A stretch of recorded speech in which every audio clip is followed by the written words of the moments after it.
한 번은 어떤 사람이 종교개혁자 마르틴 루터에게 질문했습니다. 진정한 회심이 무엇입니까? 루터가 대답을 합니다. 세 가지 회심이 필요하다. 머리의 회심과 가슴의 회심과 돈 지갑의 회심이다. 머리의 회심은 지적인 변화로 복음과 진리를 깨닫는 것입니다. 가슴의 회심은 사랑과 정의를 회복하는 것입니다. 돈 지갑의 회심은 돈을 어떻게 모으고 어떻게 사용하는가에 관한 것입니다. 재물에 관한 자세가 회심의 척도가 된다는 것입니다. 질문을 합니다. 여러분은 지금 말씀드리는 세 가지 회심, 머리의 회심, 가슴의 회심, 돈 지갑의 회심 중에 어느 것이 가장 어렵다고 생각하십니까? 사실은 세 가지 모두 쉽지 않습니다. 모두 성령의 도우심으로만 가능한 것입니다. 그러나 현실적인 측면에서 본다고 하면 가장 힘든 것이 돈 지갑의 회심이다 라고 저는 여러분에게 말씀을 드릴 수가 있습니다. 돈은 사람들에게 주인 행세를 하고 사람들은 돈을 주인으로 섬깁니다. 세상에서 돈은 힘과 영향력과 권세의 상징입니다. 그러다 보니 사람들은 돈을 최고로 여기게 되고 돈을 많이 가지는 것이 행복을 결정한다고 생각합니다. 예수 믿는 그리스도인들도 예외가 아닌데요.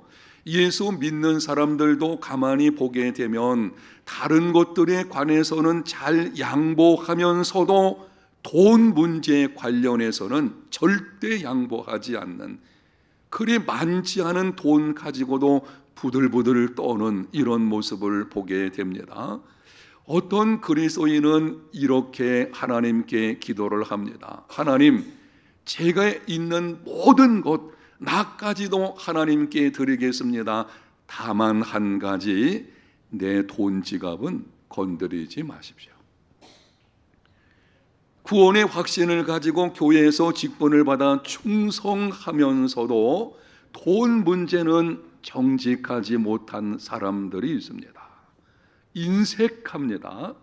앞에서 말씀드린 것처럼 사람이 굉장히 여유가 있고 넉넉한 것 같은데 이상하게도 돈 문제에 관련해서는 조금도 양보를 하지 않으려고 합니다.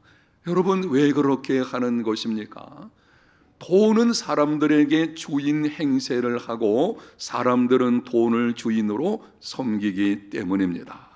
현실적으로 돈 지갑의 회심이 가장 어렵다라고 해도 과언이 아닙니다. 사람들은 돈을 중립적이고 비인격적으로 봅니다. 단순한 교환 매개체로 생각을 합니다. 돈이라는 것은 그것 자체가 중립적인데 다만 그것을 가지고 있는 사람들이 어떻게 사용하느냐에 따라서 악한 것이 될 수도 있고 좋은 것이 될 수도 있다. 틀린 말은 아닙니다. 우리가 돈이라고 하는 것, 그것 자체를 볼 때는 이 말을 맞는 말이라고 할 수도 있을 것입니다. 그러나 돈은 단순한 교환 매개체 이상입니다. 신약성경 마태복음 6장 24절을 보면 예수님께서 이렇게 말씀을 하셨습니다. 한 사람이 두 주인을 섬기지 못할 것이니 혹 이를 미워하고 저를 사랑하거나 혹 이를 중히 여기고 저를 경히 여김이라. 너희가 하나님과 재물을 겸하여 섬기지 못하느니라. 아주 놀라운 말씀을 하시고 있는데요, 마지막 부분을 여러분이 주목하십시오. 너희가 하나님과 재물을 겸하여 섬기지 못하느니라. 예수님은 재물을 하나님과 경쟁하는 대상으로 인격화시키셨습니다. 하나님과 재물을, 이 재물을 하나님의 위치에 놓으시고 말씀을 하시는 것입니다. 그만큼 사람들이 하나님 대신에 자기 주인으로 삼을 수 있는 것이 바로 재물, 돈이라는 것입니다. 돈은 중요하게 여겨야 되는 것입니다. 간혹 예수 믿는 사람들 보면은 돈은 하찮은 것이야, 가능한 돈은 그냥 무시하고 별로 중요하지 않게 여기고 사용하는 것이 좋은 믿음의 삶이야. 성경 그렇게 말씀하지 않습니다. 신약 성경을 보면 믿음에 관한 구절은 215개이고 구원에 관련된 구절은 218개입니다. 그런데 재정, 돈에 관련된 구절은 2084개입니다. 신약 성경만 보아도 그렇다면 성경 전체에서 볼 때는 이 돈 재물에 관해서 많은 말씀을 하는 것을 볼 수가 있습니다. 예수님께서 말씀하신 비유가 복음서에 39개가 나오는데요, 그 비유들 중에 11개, 어떤 학자들은 16개라고도 합니다. 그렇게 많은 비유들이 돈에 관련된 비유들입니다. 예수님은 돈 문제에 깊은 관심을 가지시고 여러 번에 걸쳐서 말씀을 하셨습니다. 이유가 무엇입니까? 돈은 내 신앙과 인격을 보여주기 때문입니다. 돈 앞에 서게 되면 내 인격과 신앙이 그대로 드러나게 되는 것입니다. 그 사람의 신앙이 어느 정도 성숙했는지, 어떤 인격의 사람인지를 알아볼 수 있는 방법들 중에 한 가지는 돈 문제를 보면 알 수 있습니다. 돈의 배후에는 실질적이고 영적인 힘이 있기 때문입니다. 돈이라고 하는 것은 중립적인 것은 맞지만 이 배후를 보게 되면 거기에는 상당한 영적인 힘이 있는 것을 볼 수가 있고요. 돈은 사람들에게 주인 행세를 하고 사람들이 돈을 주인으로 섬기는 것을 볼 수가 있습니다. 그래서 이렇게 정리해서 말씀드릴 수가 있습니다. 돈 지갑에 회심이 있어야 진정한 회심입니다. 돈 지갑이 회심한다는 것은 무엇입니까? 회심이라는 말의 국어 사전의 의미는 이렇습니다. 회심, 마음을 돌이켜 머금, 과거의 생활을 뉘우쳐 고치고 신앙의 눈을 뜸. 과거의 잘못된 생각이나 행하였던 것으로부터 돌이켜서 바른 생각과 행동을 하는 것이 회심이라는 것입니다. 과거에 우리 예수 믿는 사람들에 관련해서 말씀을 드리면, 예수님 믿기 전에 잘못된 생각과 잘못된 행동을 한 것에서 돌이켜서 이제는 바른 생각과 바른 행동을 하는 삶을 사는 것, 이것을 회심이라는 것입니다. 이 말씀에서 여러분이 기억할 것은 돌이킨다는 것입니다. 바른 생각, 바른 삶의 기준은 하나님의 말씀인 성경입니다. 모든 성경은 하나님의 감동으로 된 것으로 교훈과 책망과 바르게 함과 의로 교육하기에 유익한 그리스도인의 삶의 지침서입니다. 그러므로 돈 지갑의 회심이 무엇인지 성경에 근거하여서 말씀을 드리게 되는 것이고, 이렇게 정의할 수 있습니다. 돈 지갑의 회심은 재물에 대한 하나님의 소유권을 인정하는 삶을 사는 것입니다.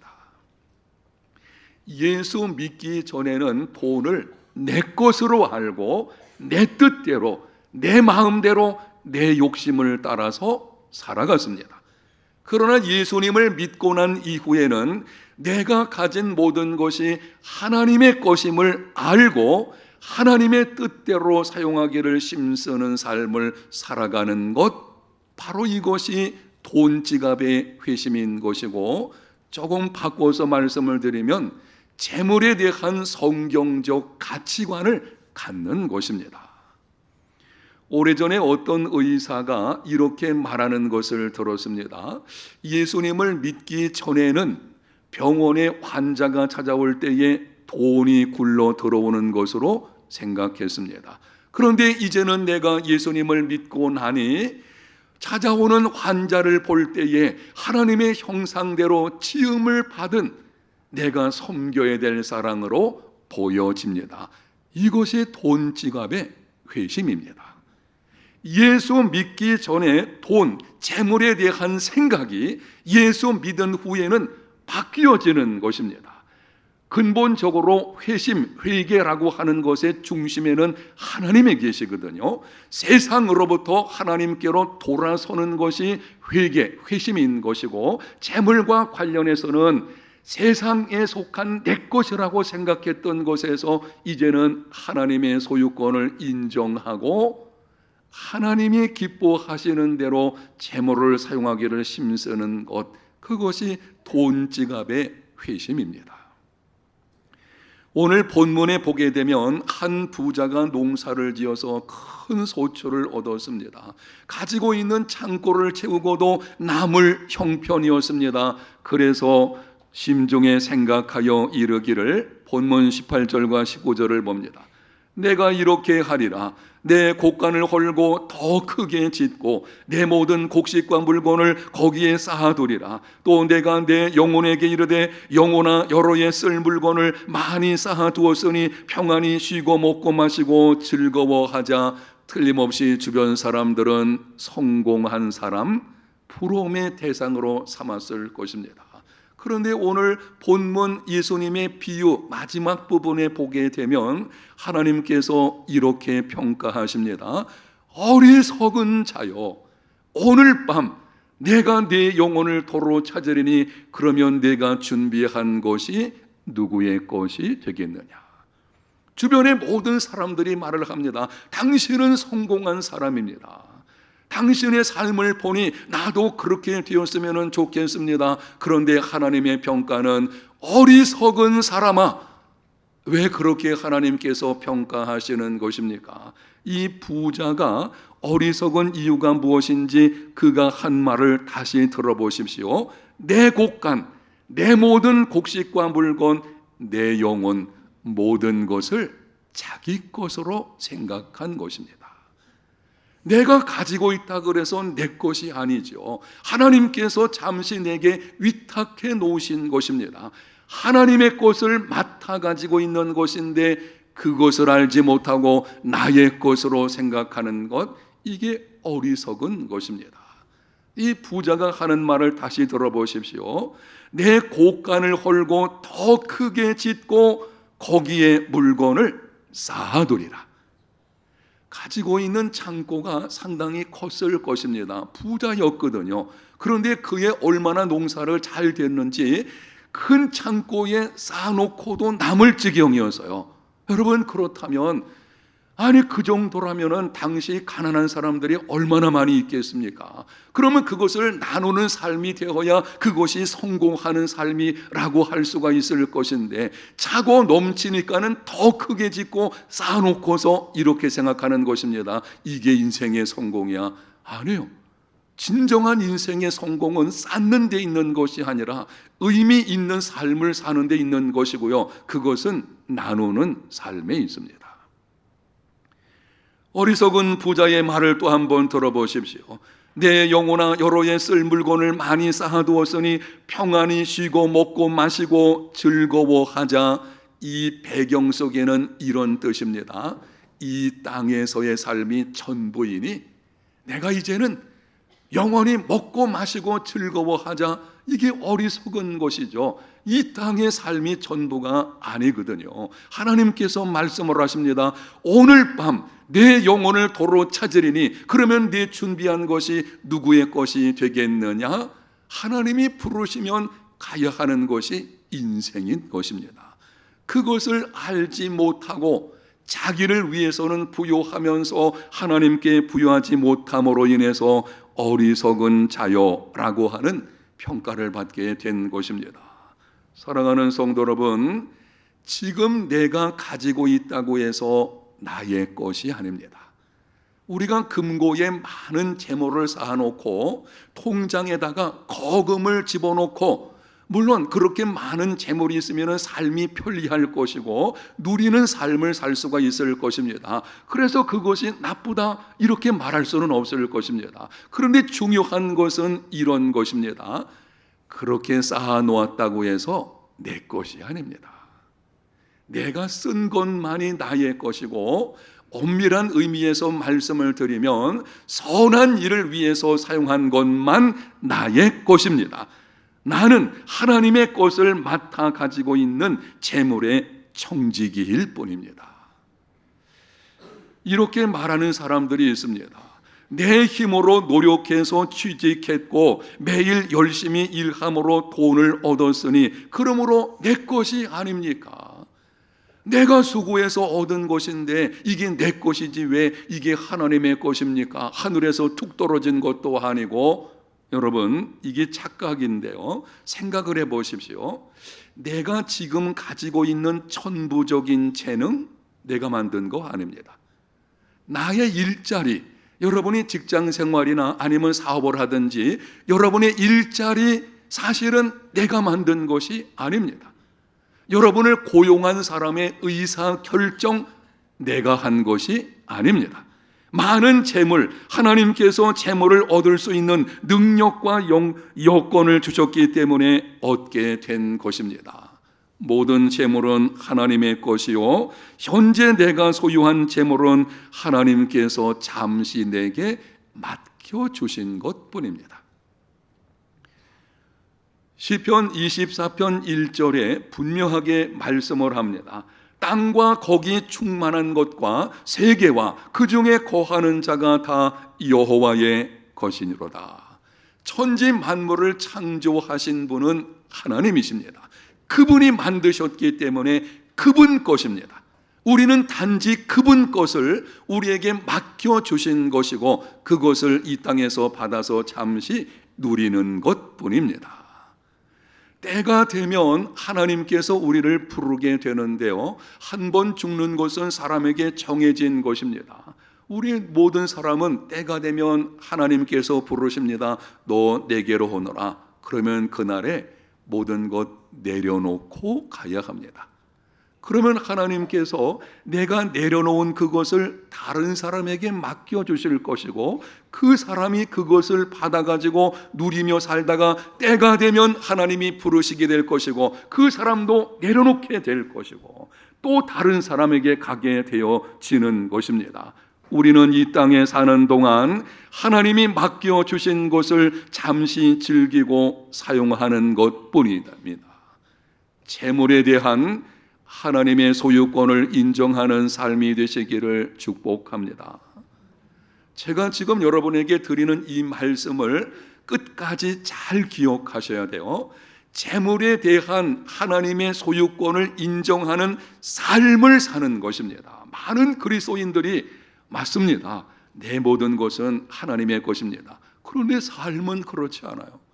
말은 그렇게 했는데 실제 돈을 사용하는 거 보게 되면 내 것처럼 마음대로 사용하는 것을 보게 됩니다. 돈 지갑의 회심이라고 하는 것은 실제 생활 속에서 내가 가진 모든 것이 하나님의 것임을 인정하고 바로 그 믿음대로 살아가는 것입니다. 이러한 삶을 살게 되면 저와 여러분들이 재물에 대한 하나님의 소유권을 인정하는 삶을 살게 되면 몇 가지 삶의 변화가 찾아오게 되는데 오늘은 간략하게 세 가지만 말씀을 드리겠습니다. 첫 번째로 소유욕과 욕망의 영으로부터 자유하게 됩니다.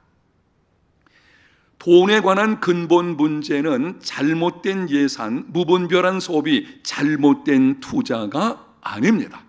물론 그런 것들로 인해서 경제적인 어려움이 찾아오기도 하지만 돈에 관한 근본적인 문제는 내 마음에 있습니다. 내 마음을 지배하는 탐심이 문제인 것입니다. 경제적인 어려움이 찾아오게 되면 사람들은 경제 탓을 하게 되어지죠. 여러분 삶이 어렵다 보니까 경제가 안 좋아. 물가 탓을 하게 되어집니다. 요즘에는 얼마나 물가가 많이 올랐는지 식당에 가서 10,000원짜리 하나 가지고는 밥을 사 먹기도 어려운 이런 실정이 되어져 있죠. 그래서 이제 물가 탓을 하게 되고 아니면 다른 사람을 탓하게 되죠. 누구 때문에 내가 이런 경제적인 손실을 보았고 그래서 이렇게 어렵다, 그럴 수 있습니다. 그런 문제로 인해서 어려움이 찾아오기도 하지만 경제 문제의 근본 문제는 거기 있는 것이 아닙니다. 근본 문제는 우리 속에 있는 탐욕, 이 탐심이 문제인 것입니다. 오늘 본문에 보면 한 사람이 예수님을 찾아와서 부탁을 합니다. 선생님, 내 형에게 명하여 유산을 나와 나누게 하소서. 부모가 유산을 남겨놓고 죽게 되었는데 유산을 남겨놓은 것이죠. 그래서 이 형제들 간에 아마 이 유산 상속에 대한 갈등이 일어난 것으로 보여집니다. 예나 지금이나 부모가 많은 재산을 남기면 형제 자매 간의 유산 문제로 분쟁이 벌어지게 되죠. 어떤 사람이 이렇게 말했습니다. 유산을 많이 남길수록 형제 우애는 반비례한다. 실제로 그렇습니다. 많은 재산을 남겨놓게 되면 자녀들이 그것 가지고 싸움을 벌이는 것을 보게 되어지는데요. 여러분, 가지고 있는 재산, 자녀를 잘 교육시키시고 최선을 다해서 도와주셔서 독립하게 하십시오. 그리고 남은 것들은 좋은 일에 다 쓰고 가는 삶이 되시기를 축복합니다. 아멘이 별로 없으신 거 보니까 그렇게 안 하실 생각이가. 그렇게 하셔야 돼요. 자녀가 이 재물에 대한 성경적 가치관을 가지고 있지 않은데 많은 재물을 물려주게 되면요, 그 재물 때문에 불행한 인생이 되는 것입니다. 정신이 썩어지게 되고요, 남는 것은 썩는 것이거든요. 우리는 선한 일에 다 나누는 삶이 되어야 할 것입니다. 이렇게 유산 문제를 가지고 아마 이 동생 경우에는 형이 다 가져가진 않았을 것입니다. 율법에 의하면 장남은 3분의 2를 갖고 차남은 3분의 1 이런 규정이 있거든요. 틀림없이 아마 상대적으로 적은 것을 갖다 보니까는 아니 이거는 정당하지 않다, 아마 이런 방식이겠죠. 이때 예수님께서 이렇게 말씀을 하셨습니다. 15절입니다. 삼가 모든 탐심을 물리치라. 사람의 생명이 그 소유에 넉넉한 데 있지 아니하니라. 우리 속에 있는 지금 이 문제를 가지고 나온 너의 속에 있는 탐심이 문제라는 것입니다. 경제 문제에 있어서 우리에게 가장 근본적이고 중요한 것은 우리 마음 문제인 것입니다. 우리 탐심의 문제가 해결되지 않으면 돈으로부터 자유할 수 없습니다. 사람들은 경제적인 어려움을 해결하기 위해서 소비 습관을 고치려고 애를 씁니다. 예산을 긴축하고 가계부를 씁니다. 참 잘하는 것입니다. 여러분, 그렇게 하십시오.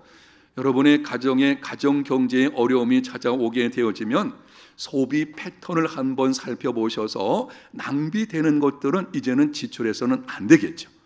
그리고 가계부를 쓰는 것 아주 좋은 습관인 것입니다. 그렇게 해야 됩니다.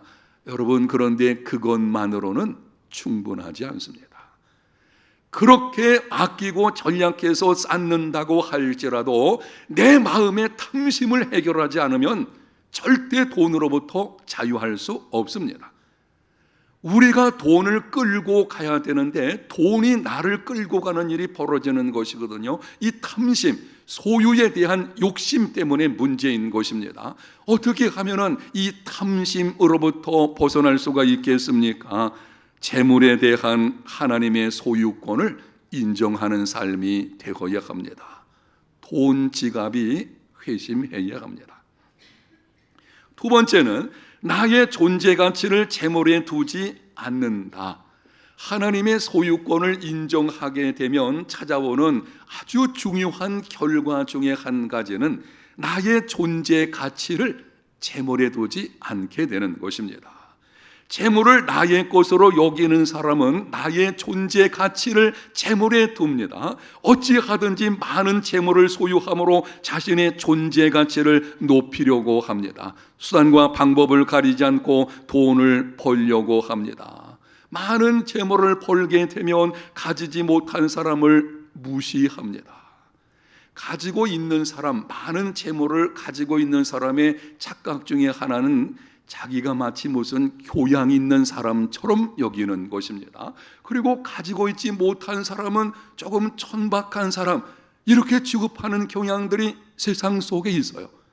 가지고 있으면 상류 사회에 자기가 속한 것이고, 그렇지 못하면 무슨 하류 인생인 것처럼 세상이 이렇게 돌아가는 것을 볼 수가 있는데요, 그리스도인의 삶은 그렇지 않죠. 사실은 이렇습니다. 가지고 있다고 해서 가지지 못한 사람을 무시하는 그것이 천박한 인생의 삶의 모습인 것입니다. 그러나 재물에 대한 하나님의 소유권을 인정하는 사람은 자신의 가치를 재물에 두지 않습니다. 나의 존재의 가치를 하나님의 형상대로 지음받았다는 것과 나는 하나님의 자녀로 하나님께 소중히 여김을 받는 존재라는 것, 바로 여기에 자기의 가치를 두게 되는 것입니다. 그러다 보니 많은 것을 가져도 교만하지 않습니다. 가난한 가운데 있어도 비굴하지 않습니다. 많은 것을 가질수록 책임감을 가지고 나누는 삶을 살게 됩니다. 명심하십시오. 나의 존재 가치는 재물의 많고 적음에 있지 않습니다. 하나님께 소유권, 재물에 대한 하나님의 소유권을 인정하는 삶이 되십시오. 돈 지갑이 회심할 때에, 그때에 자신의 존재 가치가 무엇인지를 분명히 알게 되는 것입니다. 세 번째, 재물을 허투루 쓰지 않게 됩니다. 하나님의 소유권을 인정하는 사람들은 하나님의 것을 내가 맡아 가지고 있다고 생각하니 허투루 사용하지 않게 되는 것이죠. 허투루 사용하는 것이 어떤 것인가 하면 지나친 음주와 흡연, 사치와 향락, 도박하는 것, 쇼핑 중독, 이런 것들이 허투루 재물을 사용하는 것입니다. 왜 사람들이 이렇게 허투루 재물을 사용하는 것인가요? 내 것으로 여기는 거예요. 아니, 내 것을 가지고 내가 내 마음대로 하는데 당신이 무슨 상관이냐? 그러나 지금 내가 가지고 있는 것이 하나님께서 잠시 맡겨주신 하나님의 것이라고 생각하면 이런데 낭비하며 사용하지 않게 될 것입니다. 주님의 이름으로 권면합니다. 하나님께서 내게 맡겨주신 돈을 삶을 더럽게 하거나 해롭게 하는 일에 사용하지 마십시오. 음주하고 흡연하는 일에 낭비하지 마십시오. 음주와 흡연은 구원의 조건은 아닙니다. 술 마시고 담배 피워도 예수님 믿기만 하면 구원 받습니다. 그리고 술 마시고 담배 피워도 교회는 나와야 합니다. 가끔 보게 되면 내가 이것을 끊어야만 안 해요. 끊지 않아도 괜찮습니다. 나오십시오. 그러나 적어도 교회 생활을 좀 오래 하고, 아니 교회 안에서 직분을 받았다고 하면 이제는 이 문제 해결해야 되지 않겠습니까? 술을 지나치게 마신다든지 흡연을 하게 되면은요, 그거는 내 건강에도 도움이 안 되고, 또 돈이 하나님께서 내게 주신 하나님의 것이거든요. 하나님의 것을 낭비하는 것이 되어버리는 것입니다. 제가 설교를 준비하면서 요즘 담배값이 얼마인가 되나 한번 조사해봤어요. 인터넷 열으니까요, 담배값이 종류에 따라서 쫙 뜨더라고요. 가장 싼 것이 한라산, 이 한라산이라는데 4,000원이더라고요. 가장 비싼 것이 7,000원, 아마 그 이상도 있을지 모르겠는데 제가 본 표에는 7,000원이 가장 높더라고요. 가장 싼 것 4,000원이라고 생각하면은 하루에 한 갑을 피게 되면은 한 달이면은 12만 원이거든요. 1년이면은 144만 원입니다. 여러분, 그 돈을 선한 일에 사용해 보십시오. 인생이 어떻게 바뀌겠습니까? 정말 흡연하는 습관을, 이 흡연은 백해무익한 것입니다. 그것 끊고 그것 전략해가지고 선한 일에 쓰게 되면은 의미 있는 인생이 됩니다. 건강이 회복되어질 것입니다. 하늘나라에서 상급이 있게 됩니다. 가정 식구들과 이웃의 건강까지도 도모하게 되는 것입니다. 집안에서 흡연을 하게 되면 가정 식구들, 요즘에는 밖에 나가서 피죠. 문제는 밖에서 이 베란다 같은 데 피게 되면 위로 올라와 가지고 윗집에서 불평하게 되죠. 이 관계가 깨어지고, 이번 기회 여러분, 음주와 흡연을 해결하는 시간이 되시기를 축복합니다. 그랬으면 좋겠어요. 도박을 하는데 돈을 사용하지 마십시오. 요즘 많은 도박들이 있어요. 이 도박의 종류들을 보게 되면 인터넷 도박, 골프 도박, 카지노 도박, 경마 도박, 도박은 인생을 망치게 하는 악한 것입니다. 단순히 경제 문제로 끝나는 것이 아니고요, 그것이 가정의 식구들과의 관계 속에서, 그리고 다른 사람과의 관계에서 불행한 인생을 갖게 만드는 것입니다. 아유, 목사님, 좀 내가 재미로 하면 안 되겠습니까? 성경에 분명히 말씀을 합니다. 악은 그 모양이라도 버리라. 하나님의 것을 함부로 낭비하지 마십시오. 간혹 보게 되면은 예수 믿는 사람, 우리 교인들 가운데서도 그럴 수 있을 거예요. 인터넷 도박 중독이 돼 있어요. 끊어야 됩니다. 끊지 않으면 먼저는 하나님의 것을 자기 마음대로 사용하는 잘못된 일을 범하고 있는 것이고요, 가정 식구들을 힘들게 하죠. 관계가 깨어지는 불행한 삶이 되어지는 것입니다. 가장 합리적인 경제 생활은 내가 지금 가진 돈을 내 것이 아니라 하나님께서 잠시 맡겨주신 하나님의 것으로 알고 하나님의 목적과 기쁨을 위해서 쓰는 것입니다. 사랑하는 성도 여러분, 돈 지갑에 회심이 있어야 합니다. 재물에 대한 하나님의 소유권을 인정하는 삶이 다 되시기를 예수님 이름으로 축복합니다. 하나님 감사합니다. 오늘 성경적 재물관에 관해서 듣게 하셨사오니 성령님 도와주셔서 듣는 것으로 끝나는 것이 아니라 실제 우리의 삶 속에서 순종하는 삶이 이루어지게 하여 주시옵소서. 예수님 이름으로 기도합니다. 아멘.